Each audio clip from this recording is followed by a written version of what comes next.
ایک بہت خوبصورت کنیز تھی، بہت خوبصورت، بلا کی خوبصورت. اگر میں اس کی خوبصورتی بیان کر دوں تو شاید آپ سوچے کہ یہ کیا بکتا ہے، لیکن میں صحیح کہہ رہا ہوں.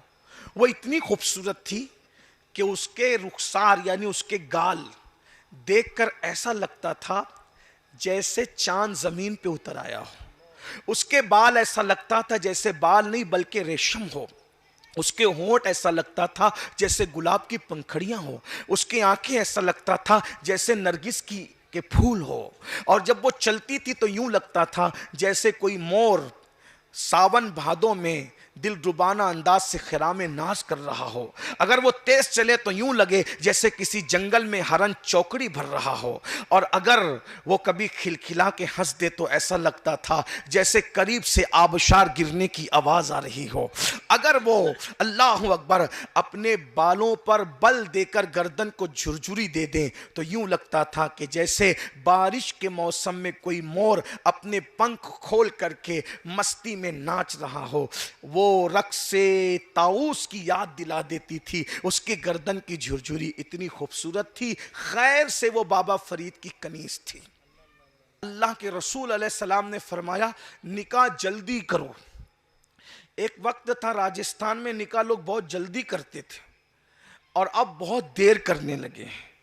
یہ سیریلوں کی وجہ سے اور پتہ نہیں کیا کیا خرافات آگے اس کی وجہ سے. اللہ کے رسول علیہ السلام فرماتے ہیں 3 چیزوں میں دیر مت کرو. 3 چیزوں میں دیر مت کرو. نمبر 1، جب نماز کا وقت آ جائے تو نماز پڑھنے میں دیر مت کرو. نمبر 2، جب جنازہ تیار ہو تو تدفین میں دیر مت کرو. نمبر 3، جب بیٹا اور بیٹی بالغ ہو جائے تو ان کے نکاح کرنے میں دیر مت کرو. آج ہر طرف سے شور سنائی دے رہا ہے کہ لڑکیاں بھاگ رہی ہیں، لڑکیاں بھاگ رہی ہیں. حالانکہ سب بیٹیاں ایسی نہیں ہوتی، لیکن لوگ شور کرتے ہیں. بلکہ میں تو لوگوں کو یہ بھی کہتا ہوں آج کل لوگوں کی مائیں اتنی شریف نہیں ہے جتنی ہماری بیٹیوں کو اللہ نے شرافت عطا کی ہے. آج بھی ہماری بیٹیوں میں شرافت الحمدللہ موجود ہے. صرف تربیت کی ضرورت ہے، دین سکھانے کی ضرورت ہے، مذہب سکھانے کی ضرورت ہے. تو لیکن اگر ایسا کچھ ہو رہا ہے تو لوگ کرتے کیا ہیں؟ 30 سال 25 سال بیٹیوں کے نکاح نہیں کرتے. کیا کہتے ہیں؟ ابھی آنے دو، ابھی اچھا رشتہ آنے دو. ابھی اچھا رشتہ کیا ہے؟ کہا ہمارے معیار کے مطابق آنے دو. ہمارے معیار اور آپ کا معیار کیا ہے پتہ ہے؟ یہی آپ کا معیار ہے کہ کوئی آپ کو اسمارٹ داماد چاہیے، کوئی آپ کو سفید چمڑی والا داماد چاہیے، کوئی آپ کو بلڈنگ والا داماد چاہیے، کوئی آپ کو محل والا داماد چاہیے. آپ کو شریف انسان نہیں دیکھنا. معیار کیا ہے؟ دولت. معیار کیا ہے؟ اونچا مکان. معیار کیا ہے؟ سفید چمڑی. اللہ کے بندوں اپنا معیار یہ نہیں ہے. بس اب بات ختم کرنے لگا ہوں. ایک روایت پڑھتا ہوں تھوڑی تشریح کے ساتھ، اگر ذوق سے سنو گے تو پوری بات کر کے بات مکمل کروں گا. اللہ اکبر. اللہ کے رسول علیہ السلام فرماتے ہیں لوگ نکاح کرتے وقت چند چیزیں دیکھتے ہیں. پہلی چیز لوگ دیکھتے ہیں نکاح کرتے وقت خوبصورتی، حسن، بیوٹی. ایسا ہی حضور دیکھو، حضور پھر حضور ہیں. قیامت تک کا سروے رپورٹ پیش کر دیا کہ لوگ کیا کرتے ہیں نکاح کرتے وقت؟ کیا دیکھتے ہیں؟ خوبصورتی دیکھتے ہیں. خوبصورتی مطلب کیا؟ آج کل کے ماحول میں سفید چمڑی. سفید چمڑی، سب کو سفید چمڑی چاہیے. یہ چمڑیاں جو ہے نا ہمیشہ سفید نہیں رہتی. 18 سال میں انسان جیسا لگتا ہے بتاؤ 55 سال کے بعد بھی ویسے ہی لگتا ہے؟ 18 سال میں مکمل فٹ تھا، 55 سال میں آیا تو کیسا دکھتا ہے؟ ادھر سے پیٹ نکلا، ادھر سے کمر، ادھر سے گوشت، یہ ادھر چہرہ بڑھ گیا، وہ ہو گیا، وہ پتہ نہیں کیا کیا ہو جائے ہے نا. تو آپ اگر صرف بیوٹی دیکھو گے، صرف خوبصورتی دیکھو، نوجوان لڑکوں کی خاص طور، آج شریف بچیاں گھر میں بیٹھی ہوئی، شریف لڑکوں کو لڑکیاں ریجیکٹ کرتی ہے. یہ تو اچھا نہیں دکھ رہا ہے. اس کو کیسا چاہیے؟ ہیرو چاہیے. اس کو لڑکیوں کو ہیرو چاہیے اور لڑکوں کو ہیروئن چاہیے. ایک بات آپ کو کہوں، سچی بات، دیکھو میں گراؤنڈ لیول کا آدمی ہوں. آپ کا آدمی اور آپ کی طرح بات کرنا چاہتا ہوں. میرے جانے کے بعد یہ حضرات پتہ نہیں کیا کہیں گے کہ کس کو بلایا تھا, لیکن مجھے اس کی پرواہ نہیں ہے. حالانکہ اللہ والے لوگ ایسا نہیں کہیں گے, لیکن دیکھیے اگر کھانسی آ رہی ہو نا تو پھر دوا کھانسی کی ہی دینی پڑے گی. اگر کوئی کہے کہ بھئی کھانسی کی دوا کیوں ہے, تو اگر کھانسی نہ ہوتی تو کھانسی کی دوا نہ دیتے. یہی نا, دوا والے کھانسی والے کو کینسر کی دوا تو نہیں دے سکتے نا. تو جیسی بیماری ویسا علاج. تو یہ میرے جو نوجوان لڑکے چھوکرے ہیں بچیاں ہیں, ان کو میں کہتا ہوں یہ جو ہیرو ہیروئن کے چکر میں پڑے ہو نا, یہ لوگ گھنٹوں میک اپ کر کے اسکرین کے سامنے آتے ہیں تو ایسے دکھتے ہیں. ان کو کبھی نیند سے اٹھنے کے بعد دیکھ لو تو وہ تمہارا گیریج میں پچری کرنے والا اچھا نظر آئے. یہ کوئی میں ہنسانے کے لیے نہیں کہہ رہا, میری طبیعت میں نہیں ہے جلسوں میں ہنسانا, کیونکہ یہ ہنسانے کی اور یہ جوک کی محفل نہیں ہے, یہ تو رونے رلانے کی محفل, یہ تو اصلاح کی محفل, آخرت یاد دلانے کی محفل ہے. میں اپنی آپ سے بھی کہتا ہوں, آپ وہ چڑیل کو جو 4 گھنٹے میک اپ کر کے آئی ہے, ہزاروں روپے اس نے اپنے چہرے پر صرف کیے ہیں, اس سے آپ کمپیئر کرتے ہو کچن میں بیٹھ کر روٹی بنانے والی لڑکی کو؟ کہاں وہ اسکرین پر آ کر زنا کرنے والی زانیہ عورتیں جو اسکرین پر آ کر کے ناچتی ہے, میں کسی کا نام نہیں لے رہا, جو زنا کرواتی ہیں وہ آپ کو پتہ ہے سب, وہ ناچنے والیاں, زنا کرنے والیاں, ابرو بیچنے والیاں جو اسکرین پہ زنا کرتی ہے, ان سے آپ کمپیئر کرتے ہیں وہ ہزاروں روپے کا میک اپ خرچ کرنے والی کہ شریف روٹی بنا رہی ہے جو گھر میں اس کی. کبھی اس کو نیند سے اٹھتا ہوا دیکھ کر کے کھڑا کر, اور پھر جس کے ساتھ تو نکاح کرنا چاہتا ہے اس کو کھڑا کر. اس کی اس لانتی صورت سے زیادہ اس کی شرافت کا نور تجھے نظر آئے گا. آپ کیا کمپیئر کرتے ہیں؟ آپ میک اپ کو دل دے بیٹھے. اچھا چلیں, اگر کوئی واقعی سفید چمڑی بھی ہو تو میں آپ کو ایک بات سناتا ہوں. حسن ہمیشہ نہیں رہتا, اور حسن جو ہے نا, حسن چمڑی کی سفیدی کا نام نہیں ہے. حسن کی تعریف آج مجھ سے آپ سن لیں. حسن کہتے ہیں عشق والا دل ہو, عشق رسول والا دل ہو, اور سنت رسول والا کردار ہو, یہ ہے حسن.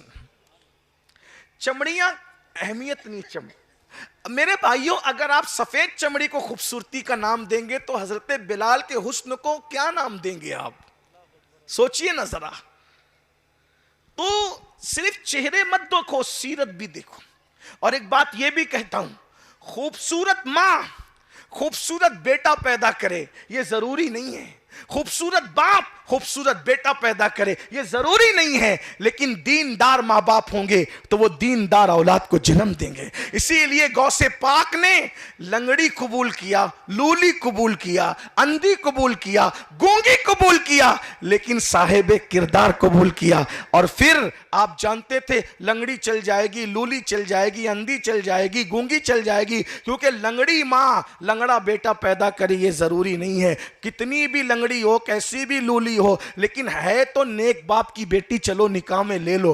حالانکہ وہ لنگڑی لولی نہ تھی, آپ بار بار کا قصہ سن چکے ہیں, لیکن تھی کتنی پاک دامن. کا لنگڑی اس لیے کہ گھر کے باہر کبھی قدم نہیں نکالا, لولی اس لیے کہ کبھی اس نے اپنے ہاتھ سے حرام کام نہیں کیا, گونگی اس لیے کہ کبھی نہ جھوٹ بولا نہ کبھی غیبت کی, اور بہری اس لیے کہ کبھی خدا کی نافرمانی کی بات اس کے کان میں نہیں پہنچی.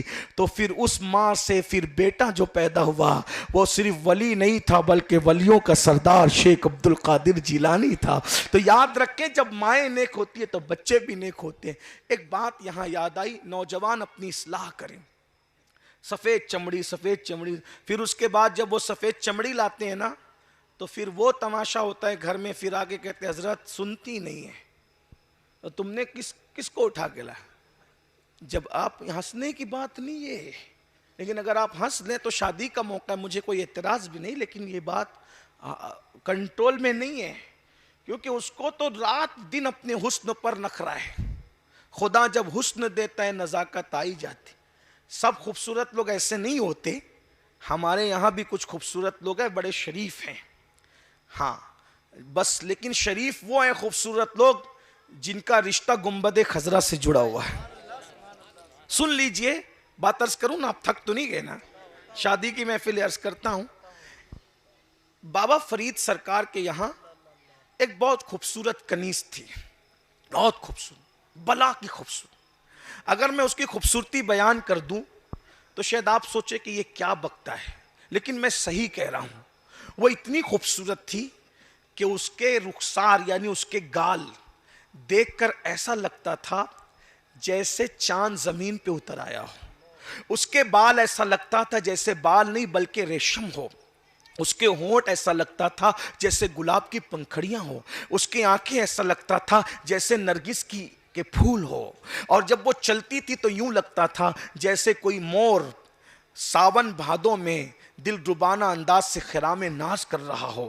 اگر وہ تیز چلے تو یوں لگے جیسے کسی جنگل میں ہرن چوکڑی بھر رہا ہو. اور اگر وہ کبھی کھلکھلا کے ہنس دے تو ایسا لگتا تھا جیسے قریب سے آبشار گرنے کی آواز آ رہی ہو. اگر وہ اللہ اکبر اپنے بالوں پر بل دے کر گردن کو جھرجھری دے دیں تو یوں لگتا تھا کہ جیسے بارش کے موسم میں کوئی مور اپنے پنکھ کھول کر کے مستی میں ناچ رہا ہو. وہ رقص سے طاؤس کی یاد دلا دیتی تھی. اس کی گردن کی جھرجھری اتنی خوبصورت تھی. خیر سے وہ بابا فرید کی کنیز تھی،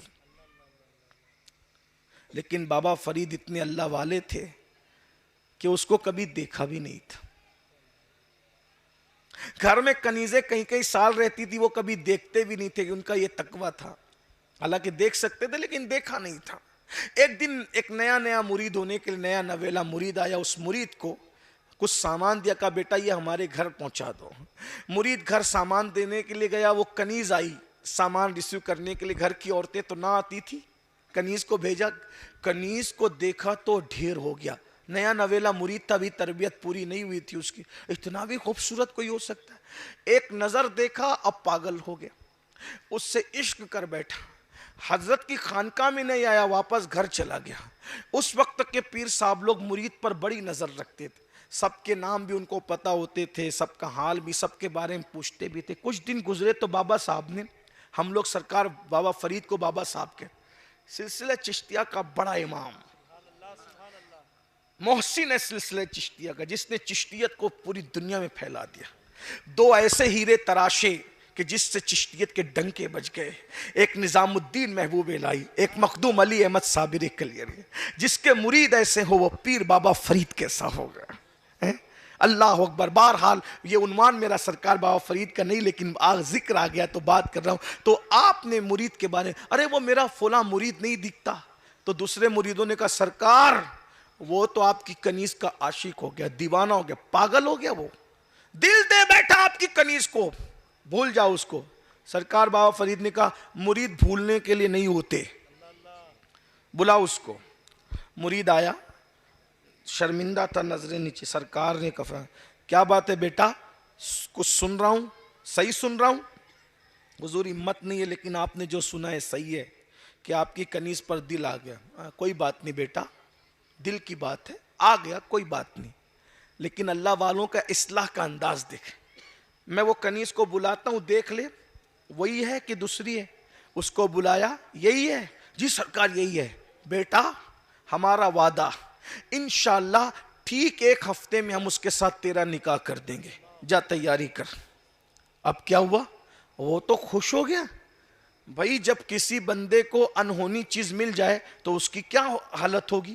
تو خوش ہو گیا. جا تیاری کر، یاد رکھنا یہی ہے نا؟ ہاں یہی ہے، بہت خوبصورت ہے، ٹھیک ہے جا. جیسے وہ مرید گیا، بابا فرید سرکار نے کہا اس عورت، اس لڑکی کو جلاب کھلاؤ. جلاب اس طرح کھلائے جائیں کہ یہ زندہ رہیں، اور اس کو دن میں چند مرتبہ بیت الخلا جانے کی حاجت ہو. یعنی اس میں تھوڑی کمزوری آئے، یعنی اس پہ ظلم بھی نہ ہو لیکن اس میں تھوڑی کمزوری آ جائے. 1 ہفتہ اور اس کے لیے پابند کر دیا کہ یہ جہاں بیت الخلا کرے اس کے نیچے ایک ہانڈی رکھ دو، اس کی بیت الخلا کی گندگی جمع کرنا. یہ عجیب بات تھی. اب وہ جہاں بیت الخلا کرتی وہاں ہانڈی رکھی ہوئی تھی، وہیں پر وہ بیت الخلا کر رہی. ظاہر سی بات ہے کہ جب کوئی بندہ اس کو جلاب کھلائے جائیں گے تو لوز موشن ہی ہوں گے. اور وہ جمع ہوتا رہا ایک ہفتے کے بعد اب وہ بالکل کمزور سی مریل سی، اب جس کے چہرہ کا ابھار تھا، رخسار ابھرے ہوئے تھے، اندر کو چلے گئے، آنکھیں دھس گئی، آنکھیں بھری بھری تھی، سونی سونی ہو گئی، بال ایسے لگنے لگے، جھڑنے لگے، ایک ہفتے کے اندر بال اللہ اکبر یوں لگتے تھے یہ کس کے بال ہے کیسے، ہفتے بھر میں ایسی دبلی پتلی ہوئی کہ لگتی تھی کہ کوئی مریل سی ہے۔ جب وہ آیا تیاری کر کے کہا بیٹا نکاح سے پہلے ایک بار پھر دیکھ لے، وہی ہے کہ دوسری ہے؟ کہا یہی ہے۔ حضور یہ وہ نہیں ہے، اللہ کی قسم وہ نہیں ہے، ہمارے ساتھ مذاق ہو رہا ہے۔ آپ نے میں اللہ کی قسم یہ وہی ہے۔ پھر حضور آپ جھوٹ نہیں بول سکتے، حسن کہاں گیا؟ بابا فرید سے کہا حسن کہاں گیا؟ فرمایا تو نے اس سے پیار نہیں کیا تھا، اس کی خوبصورتی اور بیوٹی سے پیار کیا تھا، وہ میں نے نچوڑ لیا، وہ میں نے خوبصورتی نچوڑ لی بیٹا، تجھے انسان سے پیار نہیں تھا، تجھے حسن سے پیار تھا، وہ حسن میں نے نچوڑ لیا۔ کہا وہ حسن کہاں ہے؟ کہا لاؤ ہانڈی، ہانڈی کھولی گئی، سب بدبو سے پریشان، یہ ہے اس کا حسن۔ کہا یہ کیا ہے؟ کہا حسن نچوڑ لیا ہے۔ تب اس کو سمجھ میں آیا جس کو میں خوبصورتی کہہ رہا تھا وہ تو بدبو کے سوا کچھ نہیں۔ اس لیے جو لڑکیاں صرف چہرے کی خوبصورتی دیکھتی ہے، جب شوہر کا حسن ڈھلتا ہے تو پھر بہت سارے لوگ کہیں اور متوجہ ہو جاتے ہیں۔ لڑکے جو صرف چہرے کی سفید چمڑی اور خوبصورتی دیکھتے ہیں، جب حسن ڈھلتا ہے تو کہیں اور متوجہ ہو جاتے ہیں۔ تو حضور علیہ السلام فرماتے ہیں لوگ صرف خوبصورتی دیکھتے ہیں، پھر دوسری بات فرمایا لوگ صرف نسب دیکھتے ہیں، پھر فرمایا لوگ صرف دولت دیکھتے ہیں، فرمایا خوبصورتی صرف دیکھ کر نکاح مت کرو، صرف نسب دیکھ کر نکاح مت کرو، صرف دولت دیکھ کر نکاح مت کرو، اگر نکاح کرنا ہے تو فرمایا دینداری دیکھ کر کے نکاح کیا کرو، اس لیے کہ عمر بڑھتی جاتی ہے، دینداری بڑھتی جاتی ہے۔ میرے بھائیوں میری بہنوں، آج ہمارے گھر میں بچیاں بیٹھی، ہم نکاح کرنے کے لیے کہاں ڈھونڈ رہے ہیں؟ مشرق مغرب شمال جنوب۔ میں ایک طریقہ بتاتا ہوں، بچیوں کو اگر رشتہ کرنا ہے پہلے خاندان میں دیکھو۔ کہاں دیکھو؟ خاندان، اس کی برکت ہے۔ خاندان میں اگر نکاح کرو گے نا، بھائی بہن یہ قریبی رشتے میں، تو وہ دیکھے بھالے ہوں گے، ایک اپنا معیار ہوتا ہے۔ غریب ایک کر لو، دیکھو حضور علیہ السلام نے جتنے نکاح کیے سب خاندان میں، دیکھیے 2 بیٹیاں دی سیدنا عثمان غنی۔ یہ عثمان غنی کون ہے؟ سیدنا عثمان غنی رضی اللہ تعالیٰ عنہ حضور کی دادی کے رشتے سے، حضرت عثمان غنی جو ہے وہ حضور علیہ السلام کے رشتہ دار لگتے ہیں دادی کے رشتے سے۔ 2 بیٹیاں وہاں دی، اس کے بعد ایک بیٹی مولا کائنات کو دی، جو سگے چچا کے بیٹے کا، سگے چچا کا بیٹا، سگے چچا کا چچا زاد بھائی، ان کو دیا۔ جس وقت مولا علی سے رشتہ ہوا اس وقت مولا علی کے پاس خود کا اپنا مکان بھی نہیں تھا، مولا علی نے زرہ بیچی، زرہ، اور زرہ بیچ کر کے مہر ادا کیا۔ پھر اس کے بعد امام حسن نے اپنے بیٹے امام حسن مصنع کا نکاح امام حسین کی بیٹی سیدہ سغرا کے ساتھ کیا۔ پھر اس کے بعد امام حسین کے بیٹے امام زین العابدین، ان کا نکاح امام حسن کی بیٹی کے ساتھ ہوا۔ دیکھ رہے ہیں آپ یوں۔ پھر اس کے بعد دیکھیں سیدنا صدیق اکبر کے بیٹے محمد بن ابو بکر، ان کے بھائی عبد الرحمن بن ابو بکر، محمد بن ابو بکر کا بیٹا، محمد بن ابو بکر کا بیٹا قاسم، ان کا نکاح ہوا ان کے چچا کے بیٹی کے ساتھ، اسما بنت عبد الرحمن بن ابو بکر، ان کے ساتھ۔ دیکھتے چلے جائیں، یہ اس طریقے سے رشتے میں خاندان کے اندر رشتہ داریاں ہوتی رہی۔ اور آج ہم کیا سوچتے ہیں؟ مالدار چاہیے، اس لیے خاندان چھوڑ کے کہیں اور جا رہے ہیں۔ پھر کیا ہوتا ہے؟ خاندان کی بیٹیاں کوئی کر نہیں رہا ہے۔ تو میری گزارش ہے پہلے اپنے قریب میں دیکھو، اپنے بھائیوں کی بیٹیوں کو دیکھو، بہنوں کی بیٹیوں کو دیکھو، رشتہ داروں کو نبھاؤ۔ اور ایک بات کہوں، دوسرے کے ساتھ نیکی کرو گے تو 1 ثواب ملے گا، اور اگر اپنے رشتہ داروں کے ساتھ نیکی کرو گے تو 2 ثواب ملے گا، ایک تو نیکی کا ثواب، دوسرا صلہ رحمی کا ثواب۔ اس لیے میری گزارش ہے آج بیٹیوں کی یہ درگت نہ ہوتی اگر آج مسلمان سنت پر عمل کرتا. پھر کچھ لوگ یہ کہتے ہیں ارے قریبی رشتہ دار میں نکاح کر لو تو بچے ایسے ہوتے ہیں ویسے ہوتے ہیں. میں کہتا ہوں آپ بتائیں کہ امام حسن کی شہزادی امام زین العابدین کے نکاح میں آئی, کوئی بچوں میں عیب تھا؟ امام حسین کی شہزادی امام حسن کے بیٹے کی نکاح میں آئی, کوئی بچوں میں عیب تھا؟ ارے عیب کیا بیان کرتے, سنو کیسے کیسے بچے پیدا ہوئے. امام حسن مصنع کا نکاح سیدہ بی بی سغرا کے ساتھ ہوا, ان سے جو بیٹا پیدا ہوا اسے دنیا عبداللہ المحس کہتی ہے. عبداللہ المحس سے اللہ اکبر جو بیٹا پیدا ہوا اسے دنیا موسیٰ الجون کہتی ہے. موسیٰ الجون سے جو بیٹا پیدا ہوا اسے دنیا عبداللہ کہتی ہے. عبداللہ سے جو بیٹا پیدا ہوا اسے دنیا داؤد کہتی ہے. داؤد سے جو بیٹا پیدا ہوا اسے دنیا سید محمد کہتی ہے. سید محمد سے جو بیٹا پیدا ہوا اسے موسیٰ ثانی کہتی ہے. موسیٰ سے جو بیٹا پیدا ہوا اسے اللہ اکبر سید عبداللہ الجیلی کہتی ہے. عبداللہ الجیلی جو پیدا ہوا اس کو حضرت زائد کہتی ہے. زائد سے جو بیٹا پیدا ہوا اسے دنیا ابو صالح موسیٰ جنگی دوست کہتی ہے. اس سے جو بیٹا پیدا ہوا اسے دنیا شیخ عبدالقادر جیلانی کہتی ہے. نعرہ تکبیر, نعرہ رسالت. اور جب اس نسل کو دیکھتے ہیں تو بریلی کا امام کہتا ہے تیری نسل پاک میں ہے بچہ بچہ نور کا, تو ہے عین نور, تیرا سب گھرانہ نور کا. سبحان اللہ, سبحان اللہ. آج ہمیں کیا ہو گیا؟ کچھ نہیں ہوتا, یہ اللہ کی مرضی. اگر اللہ چاہے تو مغرب سے بھی لے آؤ گے, مشرق اور مغرب سے. اگر عیبدار اولاد دینا ہوگا تو تب بھی دے گا. اور سگے بھائی کی بیٹی اپنے بیٹے کے لیے لاؤ گے, اور اللہ خوبصورت دینا چاہے تو دے گا. اس لیے اپنے شادی سیکھو, نکاح سیکھو. اب نکاح, آخری بات کرنے لگا. نکاح میں لوگ کیا کرتے ہیں, بینڈ بجا رہے ہیں, گانے بجا رہے ہیں. اور ایک بات مجھے پتا چلی, آپ کے یہاں کیا ماحول ہے نہیں پتا, لیکن دوسرے علاقوں میں چونکہ آپ کی دعاؤں سے آپ جانتے ہیں میں پورے ہندوستان میں جاتا ہوں. اب رت جگہ میں تاش کے پتے اور جوا کھیلتے ہیں لڑکے منڈپ میں بیٹھ کے, شراب پیتے ہیں. شراب ہمارے بچپن میں بارات میں اگر سگریٹ بھی بانٹتے تھے نا نوجوان لڑکے, تو بڑوں سے چھپ کے بانٹتے تھے. وہ بھی بڑے ڈانٹتے تھے اگر دیکھ لیتے تھے سگریٹ بٹ رہی ہے شادی میں, اتنے بدماش ہو گئے تم لوگ. اور آج کیا ہو رہا ہے, حقے چل رہے ہیں, حقے میں بھی نشے کی چیز رکھی جا رہی ہے, شراب پی رہے ہیں.